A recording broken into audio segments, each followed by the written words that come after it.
pas dire à chaque fois, ah les jeunes d'aujourd'hui. Non, les jeunes, ils ont du bien.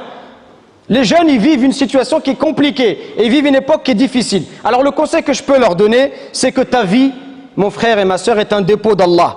Alors ne perds pas ton temps. Ta vie, c'est un examen et tu n'as pas d'autre choix que d'être un bon musulman et une bonne personne. Alors instruis-toi, apprends, sois curieux, travaille dur pour atteindre tes objectifs. Fais le bien autour de toi, sois une personne utile. Comme le prophète sallallahu alayhi wa sallam l'était. Lui qui disait que les personnes les plus aimées d'Allah sont les personnes les plus utiles aux autres. Vivre dans un quartier, c'est pas une excuse pour ne pas réussir et ce n'est pas une excuse pour être un délinquant. C'est vrai que c'est plus difficile, sans aucun doute. Mais combien ils ont sorti des quartiers et ils ont réussi. Ils ont réussi spirituellement, ils ont réussi socialement. Réussir, ça ne veut pas forcément dire j'ai bac plus 5 et je gagne 5 000 € par mois. Non, réussir, c'est être une personne honnête.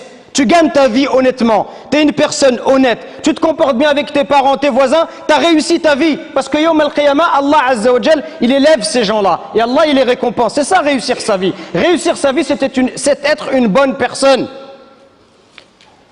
Alors il faut travailler. L'avenir, il appartient à ceux qui travaillent, à ceux qui se retroussent les manches. Si tu n'es pas fait pour l'école, alors trouve ta voie, apprends un métier. Si tu es bon dans le sport, alors perce dans le sport. Allah, il t'a donné des qualités. Sois conscient de ces qualités, aie confiance en toi et travaille.